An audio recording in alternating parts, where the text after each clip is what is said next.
नमस्कार दोस्तों, आज की वीडियो में हम पढ़ेंगे विजयनगर साम्राज्य के बारे में। तो विजयनगर साम्राज्य की स्थापना हरिहर और बुक्का नाम के दो भाइयों ने की थी। वहीं हरिहर और बुक्का नाम के जो व्यक्ति थे, उन्हें जो मोहम्मद बिन तुगलक था, उन्होंने जबरदस्ती दिल्ली ले जाकर इस्लाम धर्म अपनाने को कहा था।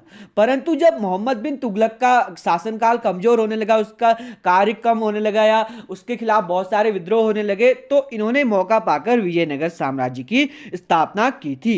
वहीं विजयनगर साम्राज्य जो था वो था तुंगभद्रा नदी के किनारे, जिस कारण इसके बाद बहमनी साम्राज्य की स्थापना होती है और इन दोनों के बीच कृष्णा नदी और तुंगभद्रा नदी के किनारे, कृष्णा नदी के किनारे बहमनी साम्राज्य बनता है और तुंगभद्रा नदी के किनारे विजयनगर साम्राज्य बनता है। और इनके मध्य एक दोआब होता है, जिसके लिए इन दोनों के बीच लड़ाइयां होती रहती है, क्योंकि दोआब जो होता है वो उपजाऊ होता है कृषि के लिए और यहां पर सबसे ज्यादा कर मिलता है, जिस कारण इन दोनों के मध्य लड़ाई होती है। किसके लिए? तो तुंगभद्रा नदी और कृष्णा नदी के बीच जो दोआब था उसके लिए। ठीक है दोस्तों, तो आज की वीडियो में हम पढ़ेंगे विजयनगर साम्राज्य के बारे में और आज एक ही वीडियो आएगी, कल विजयनगर साम्राज्य की संपूर्ण वीडियो हो जाएगी, इससे अगला वाला पार्ट, और परसों की वीडियो में हम पढ़ेंगे बहमनी साम्राज्य के बारे में। तो चलिए स्टार्ट करते हैं आज का हमारा टॉपिक, विजयनगर साम्राज्य। विजयनगर साम्राज्य की बात करें तो इसकी स्थापना 1336 में हरिहर और बुक्का नाम के दो भाइयों ने तुंगभद्रा नदी के किनारे की थी, जैसा कि मैं बता चुका हूं। वहीं विजयनगर साम्राज्य का कार्यकाल 1336 से 1650 तक 310 वर्षों का रहता है। वहीं इसके अलावा विजयनगर साम्राज्य में जो वंश आते हैं वो आते हैं संगम वंश, सुलु वंश, तुलु वंश और अरविंदु वंश। तो आज की वीडियो में हम पढ़ेंगे संगम वंश के बारे में, जिसकी स्थापना हरिहर और बुक्का ने की थी। वहीं सुलु वंश की स्थापना नरसिंह ने की और तुलु वंश की स्थापना वीर नरसिंह ने की और अरविंदु वंश की स्थापना तिरुमल ने की थी। जो संगम वंश था उसका कार्यकाल 1336 से 1485 तक रहा था। 1485 से 1505 तक सुलु वंश रहा। इसके अलावा तुलु वंश 1505 से 1570 तक रहा और 1570 से 1650 था। ठीक है, 1650 तक अरविंदु वंश का शासनकाल रहता है। ठीक है दोस्तों, तो आज की वीडियो में हम पढ़ेंगे संगम वंश के बारे में और कल की वीडियो हमारी सुलु, तुलु और अरविंदु वंश तक हो जाएगी। ठीक है दोस्तों, तो चलिए स्टार्ट करते हैं संगम वंश के बारे में। अब बात करते हैं संगम वंश के शासकों की। तो संगम वंश के शासक थे हरिहर और बुक्का द्वारा तो विजयनगर साम्राज्य की स्थापना की गई थी।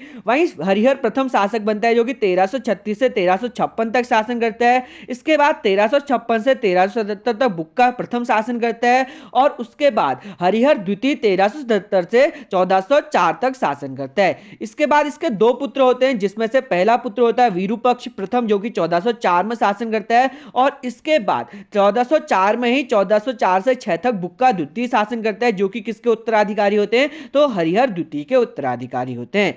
उसके बाद देवराय प्रथम आता है शासन में, जो कि 1406 से 1422 तक शासन करता है और देवराय के बाद उसके भी उत्तराधिकारी होते हैं दो, जिसमें पहला शासन करता है रामचंद्र, जो कि 1422 में शासन करता है और इसकी मृत्यु के बाद वीर विजय 1422 में यह भी शासन करता है। इसके बाद देवराय द्वितीय शासन में आता है, जो कि 1422 से 1446 तक शासन करता है और उसके भी दो उत्तराधिकारी होते हैं, मल्लिकार्जुन और विरूपक्ष द्वितीय। तो इसके बाद 1446 से 1465 तक मल्लिकार्जुन शासन करता है और 1465 से 1485 तक जो है वो विरूपक्ष द्वितीय शासन करता है। तो इस प्रकार संगम वंश के शासक आते हैं, जिन्हें हम डिटेल में जानेंगे। तो पहले जानते हैं हरिहर प्रथम के बारे में और उसके बाद एक एक करके सबके बारे में जान लेंगे। हरिहर प्रथम की बात करें तो इसका शासनकाल 1336 से 1356 तक है, मैं बता चुका हूं आपको।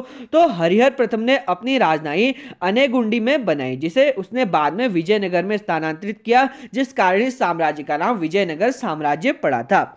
वहीं इसके द्वारा 1346 में होयसल राज्य विजय की गई और 1356 में हरिहर की मृत्यु होगी। तो इसके बारे में इतना ही पूछा जाता है, तो इतना ही बता रहा हूं। ठीक है दोस्तों, क्योंकि एक्स्ट्रा पढ़ने में बहुत सारा टॉपिक हो जाएगा, बट समझ नहीं आएगा, तो जितना पूछा जाता है उतना ही बता रहा हूं। तो देखा, हरिहर ने अपनी राजधानी कहां बनाई? अनेगुंडी में बनाई। उसके बाद इसे स्थानांतरित कर विजयनगर में स्थानांतरित कर दिया और 1346 ईस्वी में होयसल में इसने राज्य विजय की, होयसल राज्य विजय, और 1356 में हरिहर प्रथम की मृत्यु हो जाती है। इस प्रकार इसका टॉपिक यहां पर खत्म हो जाता है। अब इसके भाई बुक्का के बारे में जान लेते हैं। इसके बाद दोस्तों हरिहर प्रथम के बाद उसका भाई बुक्का प्रथम शासक बनता है, जो कि 1356 से 1377 तक शासन करता है। वहीं इसके द्वारा मदुरई विजय कर इसे विजयनगर में मिला लिया जाता है। वहीं इसके द्वारा ही वैदिक धर्म को प्रोत्साहित किया जाता है, जिस कारण से वेद मार्ग का प्रतिष्ठापक भी कहा जाता है, यानी कि वेद मार्ग का प्रतिष्ठापक की उपाधि भी इसे दी जाती है। तो इसने पहला काम क्या किया, तो मदुरई विजय कर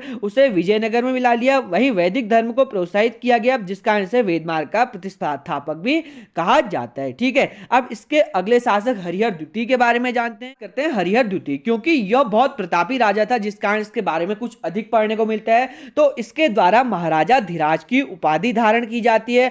वहीं इसके द्वारा ही कनारा हो गया, मैसूर हो गया, त्रिचीपल्ली हो गया, कांजी विजय प्राप्त की जाती है। इन 4 राज्यों में इसने विजय प्राप्त की और इसके द्वारा वेदगांव व गोवा को भी बहमनी साम्राज्य से छीन लिया जाता है। तो मैंने कहा था ना कि बहमनी साम्राज्य और विजयनगर साम्राज्य की लगातार संघर्ष चलते रहे, जिस कारण इसके द्वारा वेदगांव और गोवा को बहमनी से छीनकर विजयनगर में सम्मिलित कर लिया गया।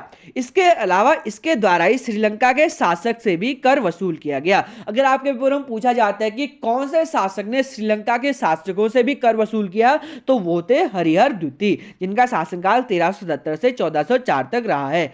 वहीं इसके बाद हरिहर द्वितीय की 1404 में मृत्यु हो जाती है और इस कारण इसका भी टॉपिक यहां पर एंड यानी कि खत्म हो जाता है। तो हरिहर ने यहां पर मुख्य 5 काम किए थे, जो कि इस प्रकार मैंने आपको बता दिए हैं। इसके 2 पुत्र आते हैं, जो कि बहुत लंबे टाइम तक शासन नहीं करते, यानी कि यह एक निष्क्रिय शासक होते हैं। तो उनके बारे में जान लेते। तो हरिहर द्वितीय के उत्तराधिकारी थे पहले विरूपक्ष प्रथम, जिन्होंने 1404 में शासन किया। वहीं इनके भाई बुक्का द्वितीय द्वारा इन्हें गद्दी से हटाकर खुद गद्दी पर बैठा गया। ठीक है, उसके बाद बुक्का द्वितीय शासन में आता है, जो कि 1404 से 1406 तक शासन करता है, परंतु यह भी प्रजा के लिए उतना अच्छा नहीं होता, जिस कारण इसे हराने के बाद देवराय प्रथम शासन में बैठता है। इतिहास की बात करें तो हरिहर द्वितीय के बाद देवराय प्रथम ही ऐसा शासक था जो उसके उत्तराधिकारी कहलाने के लायक रहा। तो देवराय प्रथम का शासनकाल 1406 से 1422 तक रहता है। वहीं इसके शासनकाल में फिरोज शाह बहमनी विजयनगर पर आक्रमण करता है। वहीं फिरोज शाह बहमनी से पराजित होने के बाद देवराय प्रथम जो है वो अपनी पुत्री की शादी फिरोज शाह बहमनी से कर देता है। ठीक है दोस्तों, तो देवराय प्रथम ने अपनी पुत्री की शादी किससे की, तो फिरोज शाह बहमनी से की। किस कारण की, तो इसके साम्राज्य न छिन जाए, इसके कारण उसने अपनी पुत्री की शादी फिरोज शाह बहमनी से कर दी थी। वहीं देवराय प्रथम ने सिंचाई के लिए तुंगभद्रा नदी पर बांध और नहरें बनाई। तो अगर पेपरों में पूछा जाता है कि किसके द्वारा तुंगभद्रा नदी पर बांध और नहरें बनाएगी, तो विजयनगर साम्राज्य के एक शासक देवराय प्रथम द्वारा तुंगभद्रा नदी पर बांध और नहरें बनाएगी सिंचाई को लाभ देने के लिए। इसके अलावा इसके शासनकाल में इटली का यात्री निकोलो कोंटी 1420 ईस्वी में विजयनगर आया था। ठीक है, पेपरों में पूछा जाता है कि देवराय प्रथम के शासनकाल में कौन सा इटली का यात्री विजयनगर आया था, तो निकोला कोंटी आया था 1420 ईस्वी में विजयनगर में।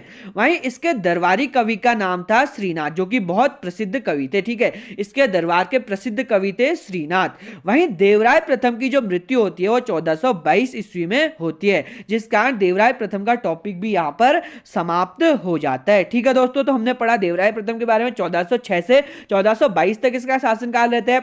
वहीं ये फिरोज शाह बहमनी तब विजयनगर पर आक्रमण करते जाए, जो कि बहमनी साम्राज्य का शासक होता है। जिसके बाद जो देवराय प्रथम था वो अपनी पुत्री की शादी किससे करता है, तो फिरोज शाह बहमनी से करता है। वहीं देवराय प्रथम द्वारा सिंचाई के लिए बांध और नहरों का निर्माण भी किया गया तुंगभद्रा नदी पर। और इसके अलावा इसके कार्यकाल में इटली का यात्री निकोलो कोंटी 1420 ईस्वी में विजयनगर आता है और इसके दरबार में एक प्रसिद्ध कवि थे, जो कि पेपर में पूछा जाता है कि देवराय प्रथम के दरबार में कौन से प्रसिद्ध कवि काम किया करते थे, तो यह श्रीनाथ थे। ठीक है, इसके अलावा देवराय प्रथम की मृत्यु 1422 ईस्वी में हो जाती है।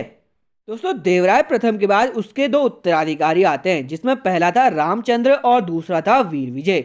तो देवराय के बाद रामचंद्र शासक बनता है, जो कि 1422 में बनता है, और इसकी मृत्यु के बाद वीर विजय शासक बनता है, जो कि 1422 में कुछ दिन या कुछ महीनों के लिए बनते हैं, लेकिन यह शासन नहीं कर पाते, जिस कारण देवराय द्वितीय शासन में आता है। देवराय द्वितीय की बात करें तो इसका शासनकाल 1422 से 1446 तक रहता है। वहीं इसके कार्यकाल में इसे इंद्र का अवतार और गजवेट जीतकर यानी कि हाथियों का शिकारी की उपाधि भी दी जाती है, क्योंकि यह इंद्र के समान ही तेज वाला था और इसके अलावा गजवेटकर यानी कि हाथियों का शिकारी था, तो जिस कारण से यह उपाधि दी जाती है। वहीं इसके कार्यकाल में फारस के शासक शाहरुख ने अपना दूत अब्दुल रज्जाक विजयनगर भेजा।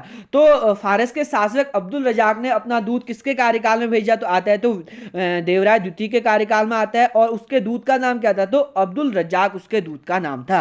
वहीं इसके द्वारा ही मुस्लिम सैनिकों की अधिक भर्ती की गई सेना में। ठीक है, इससे पहले के शासक हिंदू या अन्य धर्मों के सैनिकों को भर्ती करते थे, पर देवराय द्वितीय द्वारा ही अधिक मुस्लिम सैनिकों को सेना में भर्ती किया गया। वहीं 1446 ईस्वी में देवराय द्वितीय की मृत्यु हो जाती है और इस कारण इसका टॉपिक भी यहां पर समाप्त हो जाता है। तो देवराय द्वितीय के बाद मल्लिकार्जुन शासक बनता है। तो मल्लिकार्जुन का शासनकाल 1446 से 1465 तक रहता है। वहीं इसके कार्यकाल में बहमनी और उड़ीसा आक्रमण हुए थे, जिस कारण इसके शासन यानी कि विजयनगर से कोणबिंदु और उदयनगर छिन गए थे। ठीक है दोस्तों, तो इसके कार्यकाल में बहमनी और उड़ीसा के आक्रमण हुए, जिस कारण कोणबिंदु और उदयनगर इससे छीन लिए गए।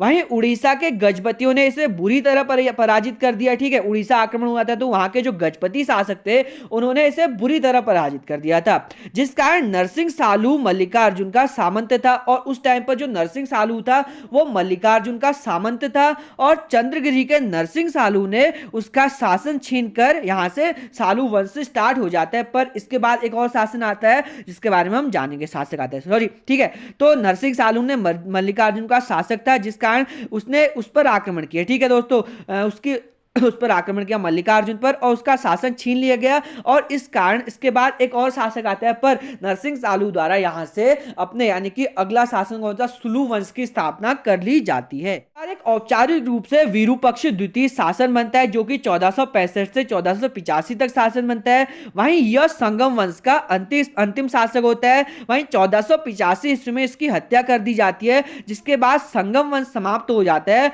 और सुलू वंश की स्थापना होती है नरसिंह सालू द्वारा। ठीक है दोस्तों, तो यह था आज का हमारा टॉपिक। तो हमने जाना संगम वंश के बारे में, और इसके अलावा हमने जाना विजयनगर साम्राज्य की स्थापना कैसे हुई, और विजयनगर साम्राज्य की स्थापना के बाद उनके कार्यकाल में किस किस प्रकार की कठिनाइयां आई। तो अगली वीडियो में हम जानने वाले हैं, क्या जानने वाले हैं, तो अगली वीडियो में हम जानेंगे सुलू वंश के बारे में जानेंगे, इसके अलावा तुलु वंश के बारे में जानेंगे और अरविंदु वंश के बारे में जानेंगे। तो इसके बाद सुलु वंश में तो उतना है नहीं, पर तुलु वंश में कृष्णदेव राय के बारे में बहुत सा टॉपिक है, और उसके बाद तिरुमल क्या कहते हैं अरविंदु वंश के बारे में भी पढ़ लेंगे। इसके बारे में उतना ज्यादा नहीं है, और इसके अलावा हम पढ़ेंगे शासन व्यवस्था और कर के बारे में। ठीक है दोस्तों, तो आशा करता हूं कि आपको आज का वीडियो अच्छे समझ आएगा। अच्छे समझ आए तो लाइक से सब्सक्राइब जरूर से करना। मिलता है आपसे अगली वीडियो में नए टॉपिक को लेकर, तब तक प्यार बनाए रखें, खुश रहें, खुश बांटते रहें। बहुत बहुत धन्यवाद।